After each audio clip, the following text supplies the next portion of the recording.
Assalamualaikum warahmatullahi wabarakatuh. Saya Dia dari Taramadani. Selanjutnya saya akan membahas tentang akuntansi mudharabah. Baik, langsung saja kita mulai.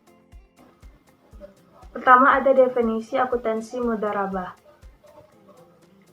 Yang pertama ada akad kerja bersama usaha antara sahibul mal atau pemilik modal dan mudharib atau pengusaha.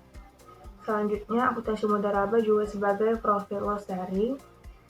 Bank bisa bertindak sebagai pemilik dana pembiayaan mudharabah, dan bank bisa sebagai pengusaha atau mudharabah muqayyadah atau investasi terkait nasabah yang menjadi mudharabah mutalaqah, yaitu investasi tidak terkait nasabah.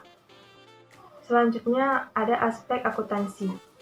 Yang pertama, bank sebagai sahibul mal atau pembiayaan mudharabah. Dan kedua, bank sebagai mudharib atau investasi mudharabah nasabah. Selanjutnya ada juga pembiayaan mudharabah. Yang pertama, pengakuan dan pengukurannya dibagi menjadi beberapa poin. Poin pertamanya pembiayaan mudharabah, selanjutnya pembayaran kembali, dan pembiayaan hilang, dan akad mudharabah berakhir, penyisihan kerugian, dan terakhir keuntungan dan kerugiannya. Selanjutnya ada juga pengakuan dan pengukuran pembiayaan mudharabah, yang dimana diakui pada saat penyerahan kas atau aktiva non-kas, dan pembiayaan mudharabah yang diserahkan secara bertahap diakui pada setiap tahap pembayaran. Selanjutnya pembiayaan dalam bentuk kas diukur sejumlah uang dan yang diberikan bank pada saat pembayaran. Selanjutnya pembiayaan mudharabah dalam bentuk aktiva non-kas.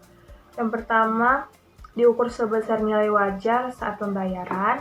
Selisih nilai wajar dengan nilai buku diakui sebagai keuntungan atau kerugian bank. Selanjutnya, beban yang terjadi sehubungan dengan akad mudharabah tidak dapat diakui sebagai pembiayaan mudharabah kecuali telah disepakati.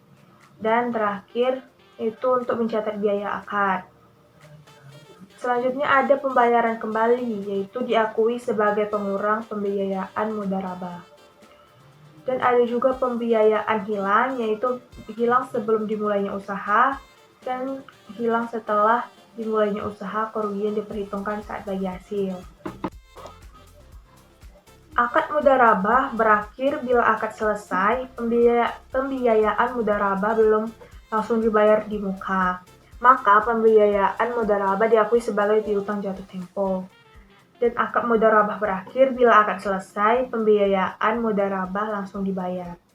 Keuntungan dan kerugiannya, distribusi bagi hasil dapat dilakukan dengan cara profit sharing dan refund sharing.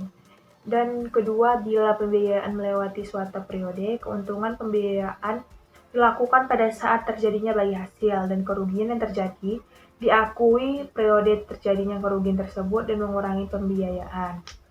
Dan ketiga, keuntungan dan kerugian itu akhir periode, dan selanjutnya jika terjadi kerugian. Selanjutnya, bank sebagai mudharib. Yang pertama, bank menerima uang dari nasabah untuk dikelola. Yang pertama, investasi tidak terikat dan investasi terikat. Yang kedua, saat menerima setoran. Dan yang ketiga, jika terjadi penarikan investasi oleh nasabah. Selanjutnya, saat bank memperoleh untung, saat membayar bagi hasil kepada nasabah, kerugian karena kesalahan atau kelalaian bank dibebankan kepada bank. Sekian presentasi dari saya tentang akuntansi mudharabah. Apabila ada salah-salah kata, saya mohon maaf. Saya akhiri. Wassalamualaikum warahmatullahi wabarakatuh.